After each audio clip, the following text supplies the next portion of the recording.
नहीं बढ़ सकते।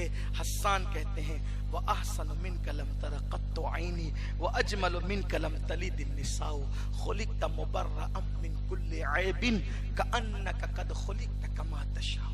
हुजूर आप जैसा मैंने नहीं देखा।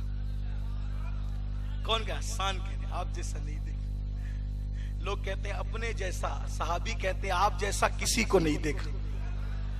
अच्छा, आप ये मौलवी शेखुल हदीस पान दुकान लूम चलाने वाला किसान को देखकर कहते हैं अपने जैसा। हस्सान ने तो सिद्दीक को देखा था, हजरत उमर को देखा था, हजरत उस्मान को देखा था, हजरत अली को देखा था, साद को देखा था, सईद को देखा था, तलहा को देखा था, जुबैर को देखा था, बिलाल को देखा था, अबू उबैदा को देखा था, खालिद इब्ने वलीद को देखा था, सफवान को देखा था, उकाशा को देखा था, इतने सबको देखा था। कमोबेश 1.25 लाख सहाबा को देखा था हजरत हस्सान बिन साबित ने, और उनसे अच्छा रूए जमीन पे अंबिया के बाद कोई आया ही नहीं।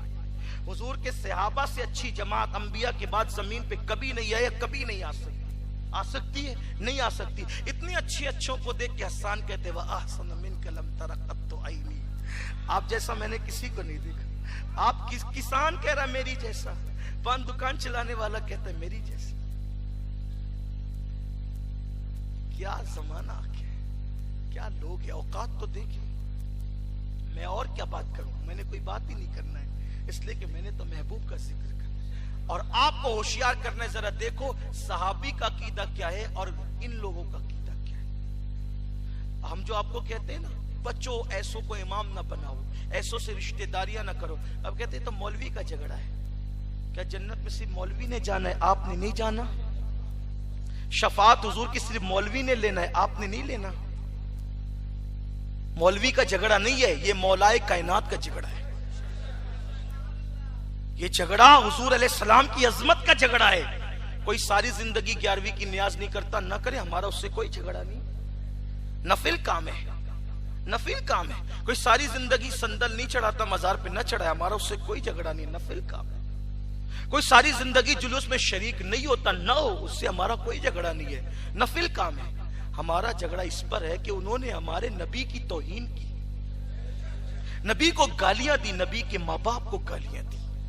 इसलिए हम कहते हैं जिसने तौहीन की, आप कहेंगे क्या तौहीन की है? हमारे उलमा बार बार बयान करते हैं, लेकिन मैं सारी लंबी चौड़ी नहीं करता, सिर्फ एक बात कहता हूं, उन्होंने मेरे नबी को कुरान का तर्जुमा करते हुए गुमराह कहा है। उन्होंने मेरे नबी को कुरान का तर्जुमा करते हुए शरीयत से बेखबर कहा है। उन्होंने कुरान का तर्जुमा करते हुए मेरे नबी को गुनहगार कहा है। अब आप मुझे बताएं, आपके ईमान पे छोड़ता हूं ना, आपके पीर को कोई गुनहगार कह दे, हालांकि वो गुनहगार हो सकता है, पीर मासूम नहीं है, गुनहगार हो सकता है, ज्यादा से ज्यादा महफूज होगा। बोलो पीर को गुनहगार कह दे तो आपको कैसे लगता है? चले ठीक है, शायद आपका कोई पीर ही ना हो, आपकी अम्मी को कोई गुनहगार कह दे तो कैसा लगता है? माँ से गुनाह हो सकता है ना, लेकिन अगर माँ को कोई गुनहगार कह दे या गुमराह कह दे या शरीयत से बेखबर कह दे, बोलो क्या उस इमाम के पीछे नमाज पढ़ोगे? अगर माँ से वाकई मोहब्बत और बेटा बेगैरत नहीं है तो कहेगा कि इमाम तू कितना भी मुत्तकी है, मेरे लिए कोई हैसियत नहीं रखता, क्योंकि तूने मेरी माँ को गाली दी है। अब दुनिया में कोई कितना भी मुत्तकी हो, वो मेरे नबी को शरीयत से बेखबर कहे, मैं कम से कम उसको इमाम नहीं बना सकता। इसलिए कि जो इमामे, जिसने इमामत की लाज रखी, जिसने इमामत को 4 चांद लगाए, अरे लोग क्या होते, वो ना आते तो लोग क्या होते, और क्या होते तो लोगों का वजूद ही ना होता तो क्या होता।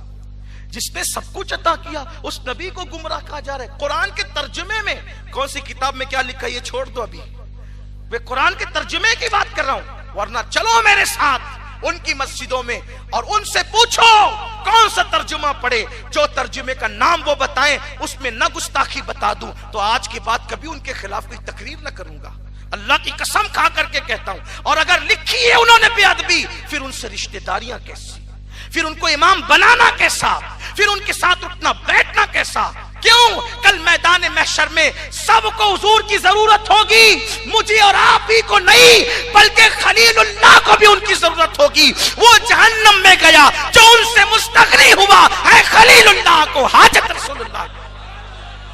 जब खलीलुल्लाह को उनकी हाजत होगी तो मुझे आपको क्यों नहीं होगी? जब जाएंगे शफाअत की भीख लेने और हुजूर कह दे जो मुझे गुनहगार कहता था तो उसके पीछे नमाजें पढ़ता था, फिर आप जवाब देना।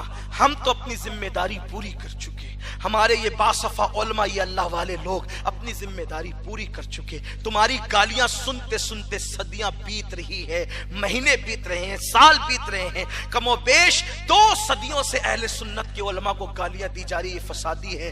लेकिन याद रखना, हमें हर दुख गवारा है, हमें हर गाली मंजूर है, इसलिए कि हम अपने महबूब के बारे में दिफा कर रहे हैं, हम अपने महबूब की तरफ से जो है अल्लाह अकबर दिफा का काम कर रहे हैं। क्योंकि ये नौकरी कबूल हो गई तो कब्र में तो चैन की नींद जरूर सोएंगे और इंशाअल्लाह वहां से एजाज जरूर हासिल करेंगे। हमें दुनिया वालों की गाली की परवाह नहीं, लेकिन अपनी जिम्मेदारी करते हुए बात जरूर कहते हुए जाएंगे कि मुसलमानों सोचो, आज लोग कहते हैं अपनी तरह, हसन कहते वह अहसन मिन कलम तरक्कत तो ऐनी, आप जैसा मैंने किसी को नहीं देखा। और आप जैसा किसी को देखता क्या? किसी माँ की गोद में आप जैसा आया ही नहीं, किसी माँ ने आप जैसे को जन्म ही नहीं दिया।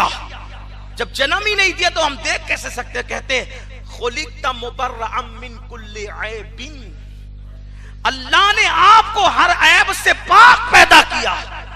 ये मसलके सहाबा है। और ये हर ऐब से पाक पैदा किए का जो अकीदा मिला ना, तो बरेली के इमाम ने बरेली से अपनी तरफ से कोई अकीदा गढ़ कर नहीं दिया, बल्कि सहाबा से लेकर दिया। हस्सान कहते हैं खुलिक़्ता मुबर्रअम मिन कुल्ली ऐबिन, आप हर ऐब से पाक है। तो अहले सुन्नत का इमाम इस अरबी को उर्दू यूं करता है, वो कमाल हुस्न हुजूर है कि गुमान नक्स जहां नहीं, यही फूल खार से दूर है, यही शम्मा है कि धुआं नहीं। सैयद अमीन आपका अदना